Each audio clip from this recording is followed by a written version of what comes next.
Sandalwood cinema ರಂಗದಲ್ಲಿ multi starrer ಸಿನಿಮಾಗಳು ಬರ್ತಿಲ್ಲ ಅನ್ನುವಂತಹ ಕೊರಗಿತ್ತು. ಆದ್ರೆ 45 ಸಿನಿಮಾದ ಮೂಲಕ ಆ ಒಂದು ಕೊರಗು ಸ್ಯಾಂಡಲ್ವುಡ್ ಸಿನಿ ಪ್ರೇಕ್ಷಕರಿಗೆ ನೀಗಿಸಿದೆ ಅಂತಾನೆ ಹೇಳ್ಬೋದು. ಒಂದ್ ಕಡೆ ಶಿವತಾಂಡವ, ಮತ್ತೊಂದ್ ಕಡೆ ಒಪ್ಪಿ ಅವರ ಎನರ್ಜಿ, ಅದ್ರ ಜೊತೆಗೆ ರಾಜ್ಬಿ ಶೆಟ್ಟಿ ಅವರ ಇನ್ನೋಸೆನ್ಸ್, ಅದರೊಟ್ಟಿಗೆ ಅರ್ಜುನ್ ಜನ್ಯ ಅವರ ಆಕ್ಷನ್ ಕಟ್ ಅಂತೂ ಸಿಕ್ಕಾಪಟ್ಟೆ ಹೈಪ್ ಅನ್ನ ಕ್ರಿಯೇಟ್ ಮಾಡಿ ಸ್ಯಾಂಡಲ್ವುಡ್ ಸಿನಿ ಪ್ರೇಕ್ಷಕರ ಮನಸ್ಸನ್ನ ಗೆಲ್ತಾ ಇರುವಂತದ್ದು. ಈ ಒಂದು ಸಿನಿಮಾವನ್ನ ನಿರ್ಮಾಣ ಮಾಡಿರುವಂತಹ ನಿರ್ಮಾಪಕರಾಗಿರುವಂತಹ ರಮೇಶ್ ರೆಡ್ಡಿ ಅವರು ನಮ್ಮ ಬಾಸ್ ಟಿವಿಗೆ ಮಾತುಕತೆಗೆ ಸಿಕ್ಕಿದ್ದಾರೆ. ಒಂದಷ್ಟು ಮಾತನಾಡ್ತಾ ಹೋಗ್ತೀನಿ.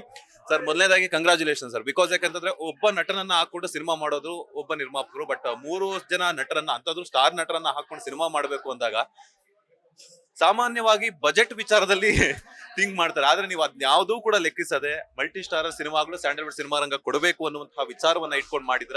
ಜನರ ಪ್ರತಿಕ್ರಿಯೆ ಹೇಗಿದೆ ಅಂತ? ಈಗ ತುಂಬಾ ಚೆನ್ನಾಗಿದೆ, ಜನಗಳ ಪ್ರತಿಕ್ರಿಯೆ ತುಂಬಾ ಚೆನ್ನಾಗಿದೆ ಅಂತ. ಯಾಕಂದ್ರೆ 3 ಜನ ಮಲ್ಟಿ ಸ್ಟಾರ್ ಏರಿಯಾಗಳ ಮಾಡ್ಕೊಂಡು ನೀವು ಹೇಳ್ದಂಗೆ ಅದು ಸ್ವಲ್ಪ ಕಷ್ಟನೇ ಆಗತ್ತೆ.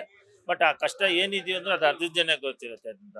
ಯಾಕಂದ್ರೆ ಇದು ಈ ಕತೆಗೆ 3 ಬೇಕಾಗಿತ್ತು ನಮ್ಗೆ. ಈ ಕತೆಗೆ ಅಂದ್ರೆ ಮೈನ್ ನಮ್ಗೆ ಶಿವಣ್ಣ ಉಪ್ಪಿ ಸರ್ ಅವ್ರ ಕಾಂಬಿನೇಷನ್ ನಾವು ನೋಡಿ ಸುಮಾರು ದಿನ ಆಗಿತ್ತು.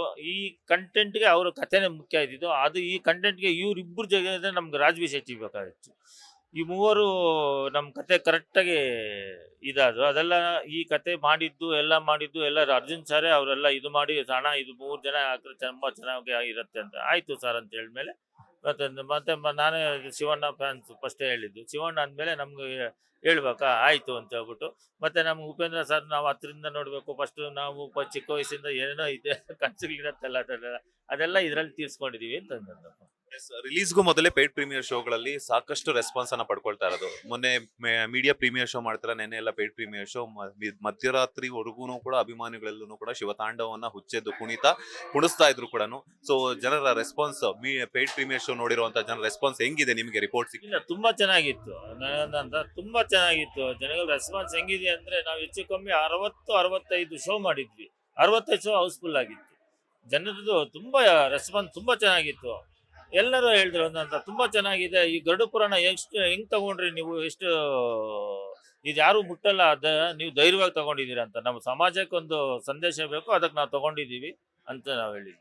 ಗರುಡ ಪುರಾಣ ಅನ್ನುವಂಥದ್ದು ಅದೊಂದು ಗ್ರಂಥ. ಬಿಕಾಸ್ ಯಾಕಂತಂದ್ರೆ ಅದನ್ನ ಓದ್ಬೇಕು. ಭಗವದ್ಗೀತೆ ಆಗಿರ್ಬೋದು, ಪುರಾಣ ಆಗಿರ್ಬೋದು, ಬೈಬಲ್ ಆಗಿರ್ಬೋದು, ಇದನ್ನಾಗಿರ್ಬೋದು ಅಂತ ಒಂದು ಕಾನ್ಸೆಪ್ಟ್ ನ ಯಾವುದೇ ಎಕ್ಸ್ಪೀರಿಯನ್ಸ್ ಇಲ್ಲದೆ ಇರುವಂತಹ ನಿರ್ದೇಶಕರು ಬಂದು ಸ್ಟಾರ್ ನಟರಿಗೆ ಆಕ್ಷನ್ ಕಟ್ ಹೇಳಿದಾಗ ಬಂಡವಾಳ ಹಾಕುವಂತ ಪ್ರತಿಯೊಬ್ಬರ ಆಲೋಚನೆಗೆ ಹೆಂಗಪ್ಪ ಅಂತ ಹೇಳ್ಬಿಟ್ಟು ಅವರು ಮ್ಯೂಸಿಕ್ ಅಲ್ಲಿ ಪಂಟ್ರು, ಬಟ್ ಡೈರೆಕ್ಷನ್ ಅಂತ ಬಂದಾಗ ಸ್ವಲ್ಪ ಯೋಚನೆ ಬಂದಿರುತ್ತೆ. ನಿಮ್ಗೆ ಆ ಥಾಟ್ ಬಂದಿತ್ತಾ ಹೆಂಗೆ ಅಂತ?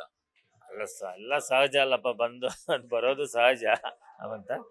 ಅದು ಫಸ್ಟ್ ಬಂದಿದ್ದು ಸಹಜನೇ. ಆಮೇಲೆ ಅವ್ರು ಹೇಳಿದ್ರಲ್ಲ ಒಂದು ಆನಿಮೇಷನ್ ಮಾಡ್ಬಿಟ್ಟು ಅದಂತ ಆನಿಮೇಷನ್ ನೋಡೋಣ, ಅದು ನಿಮ್ಗೇನಾದ್ರು ಇಷ್ಟ ಇದ್ರೆ ಮಾಡೋಣ, ಇಲ್ಲ ಬೇಡ ಅಂತ ಹೇಳಿದ್ರು. ಅವ್ರು ಆನಿಮೇಷನ್ ಮಾಡಿದ್ದು ಮ್ಯೂಸಿಕ್ಕು, ಡೈಲಾಗು, ಸಂಭಾಷಣೆ ಎಲ್ಲ ಮಾಡಿ ನಮ್ಮ ಸ್ಕ್ರೀನ್ ಮೇಲೆ ನೋಡಿದಾಗ ತುಂಬ ಚೆನ್ನಾಗಿತ್ತು. ಅವಾಗ ಸ್ಕ್ರೀನ್ ಮೇಲೆ ಆವಾಗೇ ನಾವು ಶೂಟಿಂಗಿಗೆ ಹೋಗಿದ್ದು. ಅವರು ಹೇಳಿದ್ರು, ಕಾನ್ಫಿಡೆಂಟಾಗಿ ಹೇಳಿದ್ರು ಅಂತ. ಯಾಕಂದರೆ ಆನಿಮೇಷನ್ ಮಾಡಿದಾಗ ಅವ್ರು ಅಷ್ಟು ಕಾನ್ಫಿಡೆಂಟಾಗಿ ಆನಿಮೇಷನ್ ಮಾಡಿದಾಗ ನಮ್ಗೆ ಗೊತ್ತಾಗ್ತಲ್ಲ ಡೈರೆಕ್ಷನ್ ಏನು ಅಂತಂತ. ತುಂಬ ಚೆನ್ನಾಗಿ ಮಾಡ್ತಾರೆ ಅಂತ ನನಗೆ ಆ ಧೈರ್ಯ ಇತ್ತು. ಅದೇ ತರ ನಮ್ಗೆ ಅದು ನಾವು ಅನ್ಕೊಂಡಾಗ 100% ಚೆನ್ನಾಗಿ ಮಾಡಿದ್ದಾರೆ ಅವರು. ಮೊನ್ನೆ ಸುದೀಪ್ ಅವರು ಕೂಡ ಮಾರ್ಕ್ ಸಿನಿಮಾದ ಪ್ರೆಸ್ ಮೀಟ್ ಅಲ್ಲಿ ಹೇಳ್ತಾ ಇದ್ರು, 45 ಸಿನಿಮಾ ಒಟ್ಟಿಗೆ ಬರ್ತಾ ಇದೆ, ಒಳ್ಳೇದಾಗ್ಲಿ ಅನ್ನುವಂಥದ್ದು. ಈ ಒಂದು ಬಾಂಧವ್ಯವನ್ನ ಸ್ಯಾಂಡಲ್ವುಡ್ ಸಿನಿ ಪ್ರೇಕ್ಷಕರು ಎಕ್ಸ್ಪೆಕ್ಟ್ ಮಾಡ್ತಾ ಇದ್ರು. ಅರ್ಜುನ್ ಜನ್ಯ ಅವರು ನನಗೆ ಈ ಕಥೆಯನ್ನ ಮೊದಲೇ ಹೇಳಿದ್ರು ಕೂಡ, ತುಂಬಾ ಇಷ್ಟ ಆಗಿತ್ತು ಅಂತ ಹೇಳ್ಬಿಟ್ಟು. ಸೊ ಅವರ ಒಂದು ವಿಶಸ್ಗೆ ನೀವು ಯಾವ ರೀತಿ ವಿಶ್ ಮಾಡ್ತೀರಾ? ಇಲ್ಲ ಹೇಳ್ತಾ ಇದ್ದಾರೆ ಎಲ್ಲ ಕಡೆ 45 ಅಂತ, ಅರ್ಜುನ್ ಜನ್ಯ ನಮ್ಮ ತಮ್ಮ ಇದ್ದಂಗೆ ಅಂತ ಅವರು ಫಸ್ಟಿಂದ ಹೇಳ್ತಾ ಇದ್ದಾರೆ ಅಂತ. 45ಗೂ ಒಳ್ಳೇದಾಗ್ಲಿ ಅಂತ, ನಾವು ಮಾರ್ಕ್ಸ್ಗೂ ಒಳ್ಳೇದಾಗ್ಲಿ ಅಂತ. 2 ಪಿಕ್ಚರ್ ಕನ್ನಡ ಪಿಕ್ಚರ್, ಅವರು ನಮ್ಮ ಸುದೀಪ್ ಸಾರೆ ಅವ್ರಿಗೂ ಒಳ್ಳೇದಾಗ್ಲಿ, ನಮ್ದು ನಾವು ಒಳ್ಳೇದಾಗ್ಲಿ, ಕನ್ನಡ ಪಿಕ್ಚರ್ ಎಲ್ಲದಕ್ಕೂ ಒಳ್ಳೇದಾಗ್ಲಿ ಅಂತ ನಾವು ಭಾವಿಸ್ತೀವಿ. ನೆಕ್ಸ್ಟ್ ರಮೇಶ್ ರೆಡ್ಡಿ ಅವರ ಹಾಗೆ ಕಿಚ್ಚ ಸುದೀಪ್ ಅವರ ಕಾಂಬಿನೇಷನ್ ಸಿನಿಮಾ ಯಾವಾಗ ಎಕ್ಸ್ಪೆಕ್ಟ್ ಮಾಡಬಹುದು? ದೇವ್ರು ಇದಾರಲ್ಲ ಸರ್, ಎಲ್ಲ ದೇವ್ರು ಅಂತ ನೋಡೋಣಮ್ಮ ಸರ್. ನಾವು ಅನ್ಕೊಂಡಂಗೆ ಯಾವ್ದಾಗಲ್ಲ, ದೇವ್ರು ಹೆಂಗ್ ಕರ್ಕೊಂಡು ಹೋಗ್ತಾರೆ ಹಂಗೆ ಕರ್ಕೊಂಡು ಹೋದಾಗ ಖಂಡಿತ ಮಾಡಬೇಕು ಅಂದ್ರೆ ಮಾಡೇ ಮಾಡ್ತೀವಿ ಸರ್. ಆ ಟೈಮ್ ಆದಷ್ಟು ಬೇಗ ಬರಲಿ ಸರ್, ಒಳ್ಳೇದಾಗ್ಲಿ, all the best. Thank you. ಇದಾಗಿತ್ತು ನಿರ್ಮಾಪಕರಾಗಿರುವಂತಹ ರಮೇಶ್ ರೆಡ್ಡಿ ಅವರ ಮಾತು. ಕ್ಯಾಮರಾ ಪರ್ಸನ್ ರಾಘವೇಂದ್ರ ಸ್ವಾಮಿ ಜೊತೆ Manjunath Srinivas, boss TV Kannada, Bengaluru. Latest ಹಾಗೂ ಇಂಟ್ರೆಸ್ಟಿಂಗ್ ಸುದ್ದಿಗಳಿಗಾಗಿ ಬಾಸ್ ಟಿವಿ ಕನ್ನಡ ಚಾನೆಲ್ನ ಸಬ್ಸ್ಕ್ರೈಬ್ ಮಾಡಿ, ಹಾಗೆಯೇ ಬೆಲ್ ಐಕಾನ್ ಪ್ರೆಸ್ ಮಾಡಿ. ಇದರ ಜೊತೆಗೆ ಫೇಸ್ಬುಕ್, ಇನ್ಸ್ಟಾಗ್ರಾಮ್, ಎಕ್ಸ್ ನಲ್ಲೂ ಮಿಸ್ ಮಾಡದೆ ಫಾಲೋ ಮಾಡಿ.